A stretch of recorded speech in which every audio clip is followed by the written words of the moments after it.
En Coyuntura recibe a Carlos Rivera del Instituto de Defensa Legal.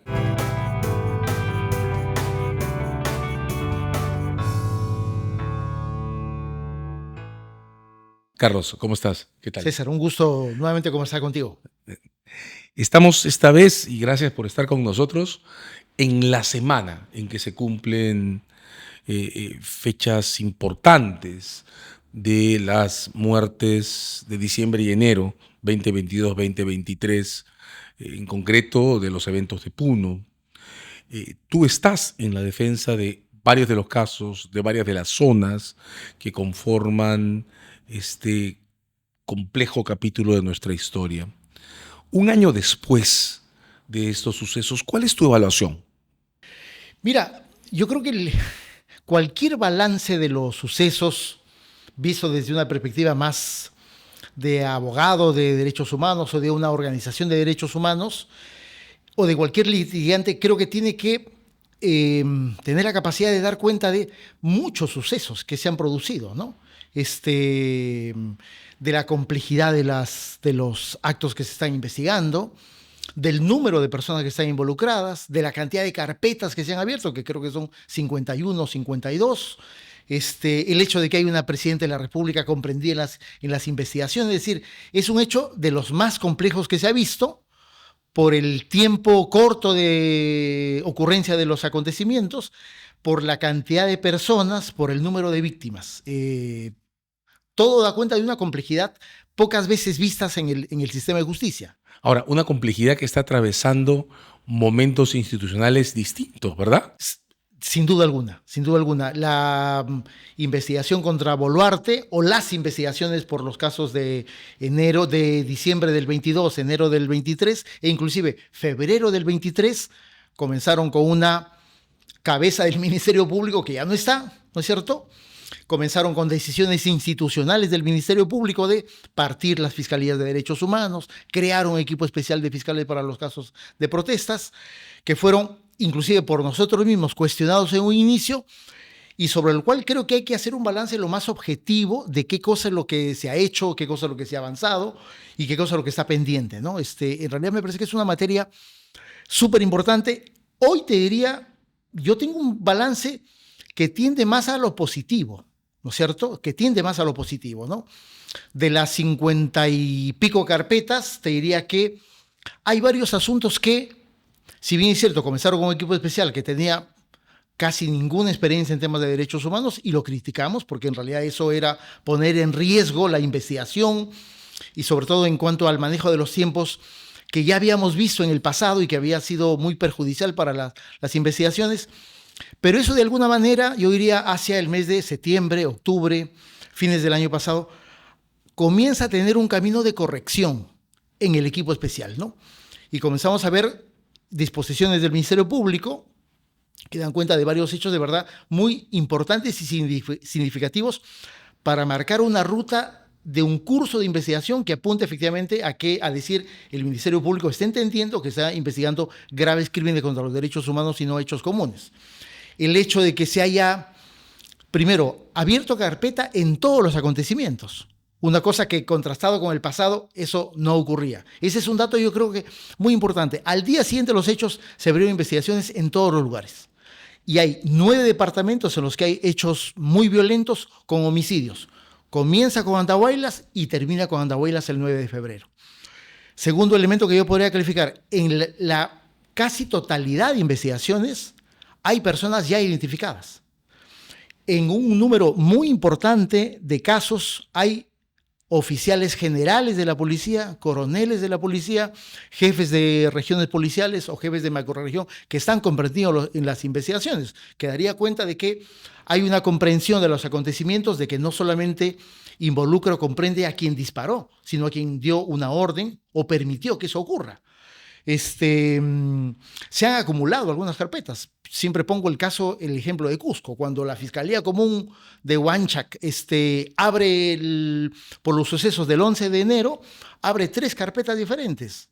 Rosalino Flores, Remo Candia, Quispe Palomino, viene a Lima y eso ha sido acumulado, porque la Fiscalía está entendiendo que hay un solo acontecimiento. Pero entonces tú estás contándonos que contra lo que parece ser, o registramos algunos observadores, esto no es necesariamente un capítulo dirigido hacia la impunidad, sino que puede ser otra cosa. Me comienzo a inclinar a tener una opinión, como te decía, más positiva. Es cierto, se ha perdido 6 u 8 meses. Ese es un tiempo que no se va a recuperar, ¿no? Y ese tiempo le va a pasar factura a las investigaciones.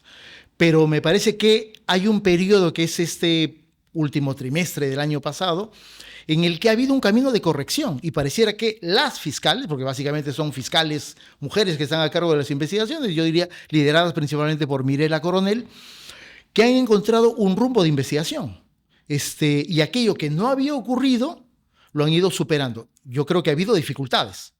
No hay colaboración del Ejecutivo, ¿no es cierto? Yo diría que más bien hay un boicot del Ejecutivo, y cuando digo Ejecutivo es, obviamente, los ministerios del Interior y Defensa, la policía, pero a pesar de eso, la Fiscalía ha ido identificando subalternos, oficiales de menor rango, oficiales generales, que están ahora inmersos en el curso de las investigaciones. Tú dirías yendo de abajo hacia arriba o de menos a más.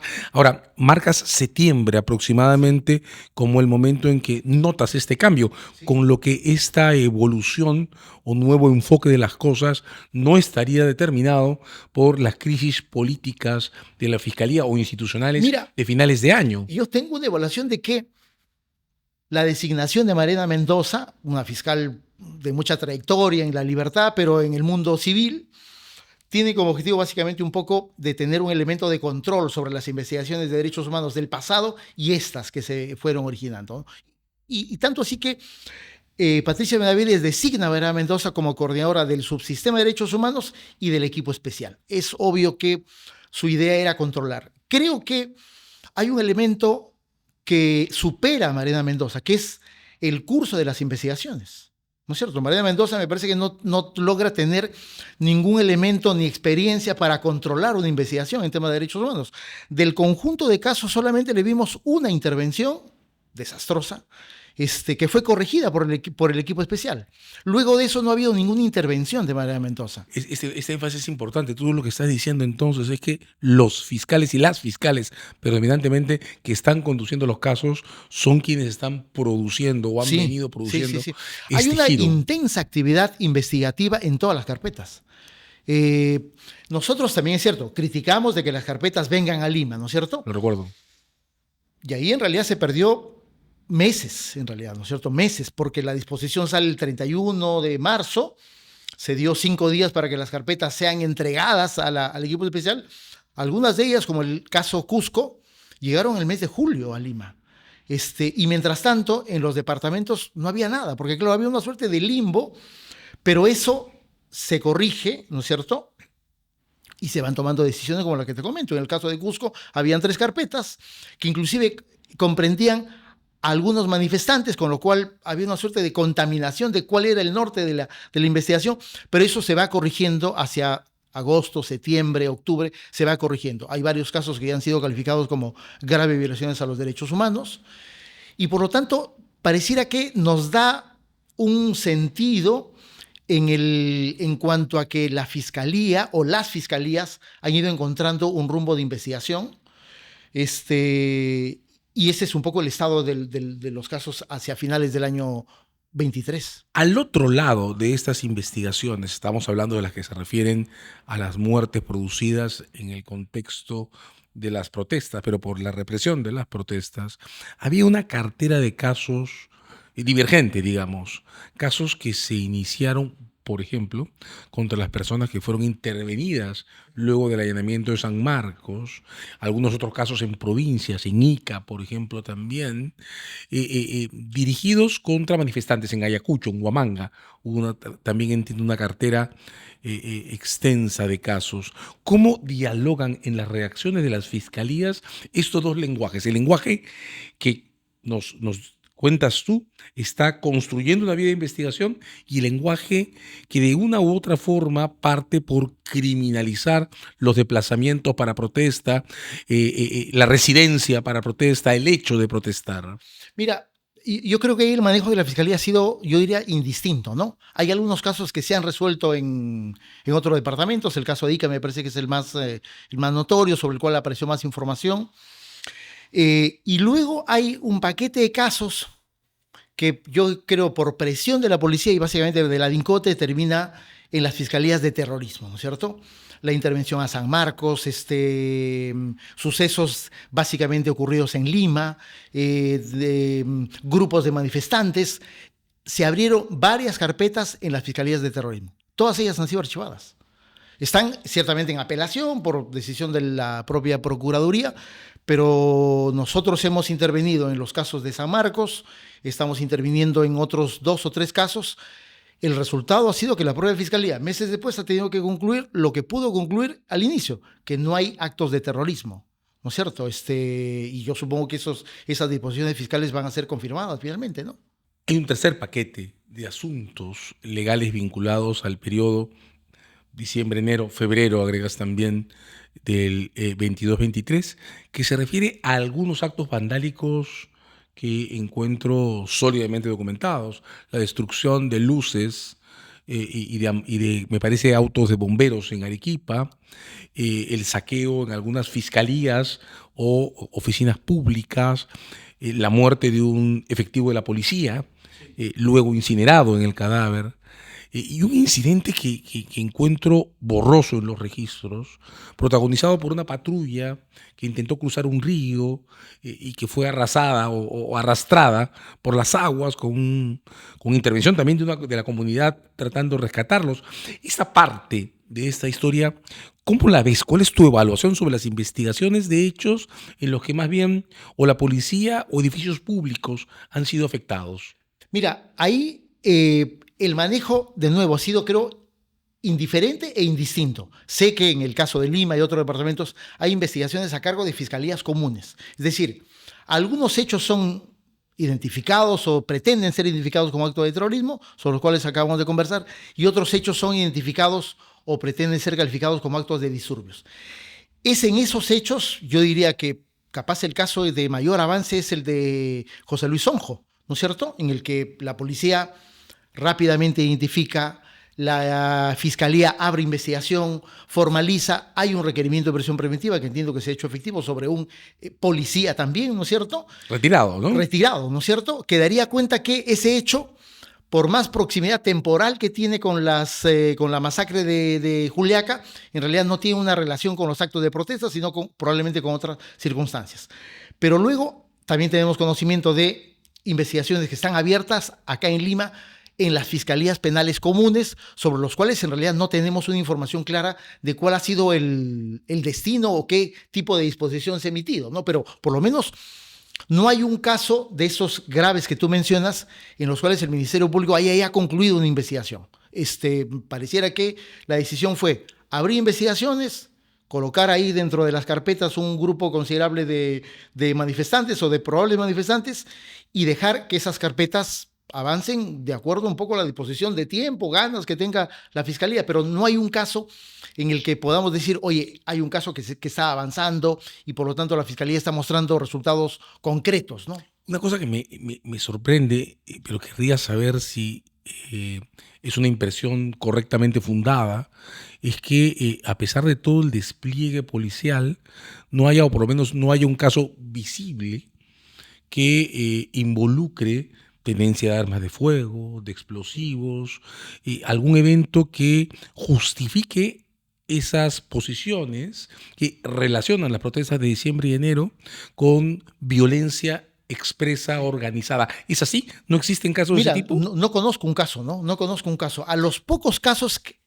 a los que hemos estado próximos, en los que la Fiscalía abre por disturbios, en realidad no hay un hecho que vincule a utilización de armas de cualquier tipo. De hecho, yo creo que hay que negar toda posibilidad de utilización de armas de fuego de parte de los manifestantes. Digamos, no hay ninguna evidencia, como tú dices, a nivel policial, de ninguna investigación del Ministerio Público y tampoco hay una evidencia ni siquiera periodística. Pero en las investigaciones abiertas, entiendo, por el poco conocimiento que tenemos ahora, que son básicamente indicaciones sobre manifestantes a quienes se les imputa disturbios.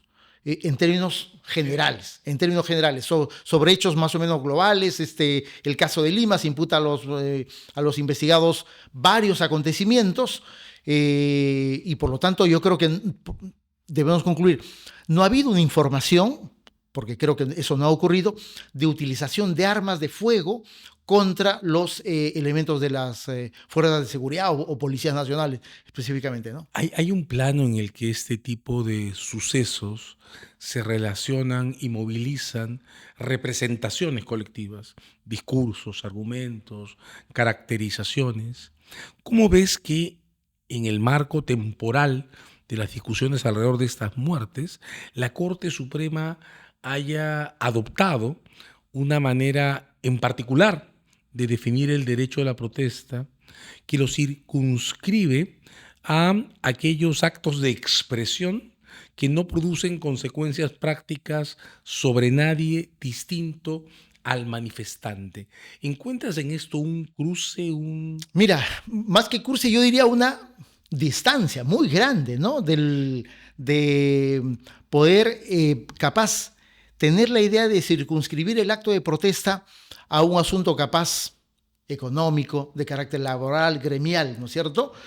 Que de hecho ocurre, ¿no es cierto? De hecho ocurre, digamos, el Perú o cualquier país de América Latina vive diferentes momentos y actos de protesta. Y creo que la Suprema se limita a aquellos que están vinculados a reivindicaciones capaz demasiado específicas, ¿no es cierto? casi huelgas? Sí, claro, claro. Y no necesariamente a lo que vivimos en diciembre del 22, enero, febrero del 23 o noviembre del 20, que son manifestaciones no gremiales, no sindicales, ¿no es cierto? Nadie estuvo protestando por un aumento de sueldo, estuvieron protestando por razones estrictamente políticas, digamos, entendido lo político como una obligación, necesidad de participar en la vida democrática. Creo que ahí a la Suprema le faltó un criterio mucho más comprensivo, ¿no es cierto?, de cuál es la realidad de países como el nuestro, o sea, y además emitió en momentos posteriores a sucesos políticos tan importantes y tan decisivos como los que estamos comentando y como los de noviembre del 2020, ¿no? Mencionaste noviembre del 2020, estamos hablando de Inti, Brian y todos los heridos en el marco de las protestas alrededor del breve periodo de Merino. ¿Y qué impresión obtienes de comparar el comportamiento del sistema de justicia y del Parlamento ante estos dos eventos y sus secuelas? Noviembre del 20, diciembre del 22, enero, febrero del 23. Mira, yo creo que en relación al Ministerio Público me animo a pensar de que la intervención de la Fiscalía fue mucho más ordenada, ¿no? Mucho más ordenada. No había la crisis institucional que se abrió con la presencia de Patricia Benavides, ¿no?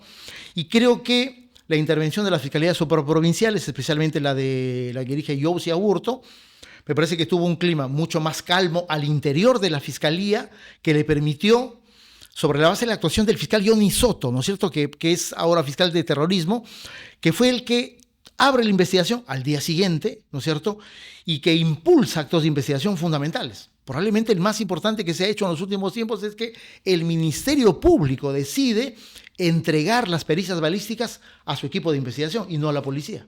Un dato que desde mi punto de vista va a marcar la posibilidad de tener una evidencia fundamental en un caso como el que es el de Inti y de Brian, ¿no? Una evidencia libre de interferencias. Libre de interferencias, obviamente, ¿no?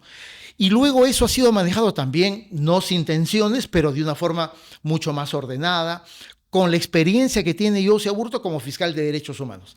Eso creo que es un poco, yo diría, tal vez la principal diferencia en cuanto a la intervención de la fiscalía, de las fiscalías con los sucesos de diciembre del 22 y enero del 23, ¿no? Le ha costado más ahora a la fiscalía encontrar un rumbo de investigación, ¿no? Contando con que además esta vez se enfrenta una pléyade de casos de extensión territorial y temporal distinta, ¿no? Y otro elemento que creo que no hay que dejar de mencionarlo es el elemento político, ¿no? El elemento político. Creo que ahora las fuerzas políticas no son las mismas del 20, ¿no es cierto? El discurso político no es el mismo del 20 y eso me parece que ha ido jugando a presentar un escenario de un terruqueo casi generalizado, ¿no es cierto?, de una convalidación de actos violentos por parte de la policía y de las Fuerzas Armadas, que no fue el que ocurrió el año 2020, ¿no? Ese me parece que es un dato muy importante. De hecho, recuerdo que luego de los sucesos del 20, el comportamiento policial, estoy pensando en las movilizaciones agrarias del verano del 21, si bien es cierto registró incidentes violentos discutibles, fue enteramente distinto, creo, al que hemos visto en este tramo. Ahora sí, vamos a esta parte, lo que tú decías, el cruce de la dimensión política de estos eventos. Hay dos sucesos que también te pediría comparar. El comportamiento del Congreso en la Subcomisión de Acusaciones Constitucionales en referencia a los cargos contra Merino como presidente en ejercicio en noviembre del 20 y la denuncia que la fiscal Benavides ha presentado en medio de la crisis recientemente registrada contra Boluarte y Otárola por los sucesos de diciembre, enero y tú agregas febrero del 23. ¿Cómo mirar esos dos resultados distintos o en todo caso diferentes en sus matices? Sí, mira, claro, en el caso del 20 hay una situación ya zanjada por el Congreso, ¿no? Una situación que ha generado impunidad. Zoraida Ábalos presenta una denuncia, yo diría una buena denuncia constitucional, que el Congreso decide liquidar tras el informe de Alejandro Cabero, ¿no es cierto? Y decir que aquí no hay mérito para siquiera iniciar una investigación en la Subcomisión de Acusaciones Constitucionales, ¿no? El tema está resuelto, hay una denuncia que presentamos a la Comisión Interamericana y hay un caso que en esa parte de los responsables más políticos se resolverá, yo supongo que en el sistema interamericano, ¿no? Creo que las diferencias con lo que hizo Patricia Benavides en diciembre me parece que son más o menos notables, ¿no? O a fines de noviembre creo que fue este asunto, ¿no? Son más o menos notables, ¿no? Primero, respecto de Zoraida Ábalos, presento de denuncia como conclusión de una investigación hecha por más de un año, ¿no es cierto? Patricia Benavides apura la presentación de una denuncia que luego de revisar el documento uno se da cuenta y dice en la última página, oye, aquí el documento no termina la historia que está contando, ¿no es cierto? Es evidente que hay un corte en el documento hecho de una manera muy apurada, simplemente para justificar un hecho político y decir, mire, lo acabo de denunciar a la presidenta de la República, ¿no? ¿Cuál va a ser el destino de eso en el Congreso de la República? Yo supongo que dependerá no necesariamente del contenido del documento, sino de la relación de sometimiento de Dina Boluarte a las fuerzas que controlan el Congreso de la República. No lo sé, no sabría yo dar una respuesta y decir Boluarte va a correr la misma suerte que corrió Merino. No lo sé, sinceramente. Creo que ese es un proceso en desarrollo, como se dice en los medios de comunicación, ¿no? Pero creo yo que la defensa de Boluarte sí va a tener elementos importantes para desarrollar argumentos sobre la base de la precariedad o inconsistencia de la denuncia que ha presentado Patricia Benavides en términos ya del contenido del documento, ¿no? Sin embargo, una denuncia en el Congreso es un espacio que puede tener desarrollos múltiples, ¿verdad? Cuando la entrega a la fiscal de la Nación pierde control sobre su contenido. Y un último tema que querría repasar contigo, Carlos, es el de las familias. Si algo ha diferenciado, o creo está diferenciando, este ciclo de aquellos otros que compartimos en los años 80, 90, es el modo en que dejamos de pensar en números de personas victimadas y empezamos a recuperar historias de vida, rostros, nombres completos. ¿Qué papel están teniendo los colectivos de familiares de estas víctimas en el impulso, en la demanda por encontrar la verdad o una solución institucionalmente consistente sobre estos hechos? Mira, yo creo que hay diferentes respuestas, ¿no? Podría mencionar el colectivo que se ha ido organizando, yo diría consolidando en Puno. Me parece lo que hemos visto esta semana es muy sobresaliente en términos de una respuesta, llamémoslo política, social, muy importante, ¿no es cierto?, que ha tenido la capacidad de movilizar a todo el departamento. Ese asunto en realidad es una cosa de verdad muy importante, que inclusive no lo habíamos visto en relación a los grupos de familia de las víctimas del conflicto armado. En segundo lugar, podría mencionar las víctimas del caso de Ayacucho, ¿no?, que también han logrado asociarse, agruparse, tener un punto de vista de reclamación más o menos conjunto. Eso me parece que es súper importante, ¿no? Luego de ahí pasamos, yo diría, a situaciones capaz, inclusive hasta muy personales, ¿no es cierto? Porque claro, son hechos más aislados, son menos masivos y hay, por lo tanto, una menor capacidad de organizarse, ¿no? Yo te cuento que en diciembre hicimos una reunión que nos provocaba hacer, que es de familiares de víctimas del conflicto armado y de víctimas de las protestas. Y claro, que conversen entre ellos, ¿no es cierto? Que los antiguos, como el papá de Ernesto Castillo o los familiares del caso Acomarca, le cuenten a los jóvenes, inclusive, víctimas de ataques acá en la ciudad de Lima, le cuenten un poco sus experiencias y su larga trayectoria en el sistema de justicia. Claro, la preocupación de los nuevos era, oye, ¿estaremos 30 años en esta historia? Y claro, la idea era un poco de hacerlos mirar también de que hay gente que con menos condiciones económicas, políticas, inclusive sociales, se enfrentaron al sistema de justicia capaz en peores condiciones y que han logrado tener logros fundamentales para la justicia en el Perú. Eso me parece que fue muy importante porque animaba más a los familiares o inclusive a víctimas de los últimos casos a decir, oye, aquí sí hay un camino, ¿no es cierto? Si hay una posibilidad de que, a pesar de que se sienten un poco conmovidos con sus historias personales o la de sus familias, algunos de ellos eran papás, hermanos de personas que habían sido asesinadas en diciembre, enero y febrero, pero que se sentían reconfortados de que lo que están comenzando puede tener resultados. Les va a costar mucho, y eso eran conscientes, pero que salieron reconfortados de que sí era posible conseguir cosas, ¿no? Carlos Rivera, recordándonos que la pelea por la justicia no es solo una cuestión de adjetivos y generalizaciones, es también una pelea de seres humanos, de familias, de personas en concreto. Muchas gracias, Carlos. A ti, César. Infinitamente agradecido.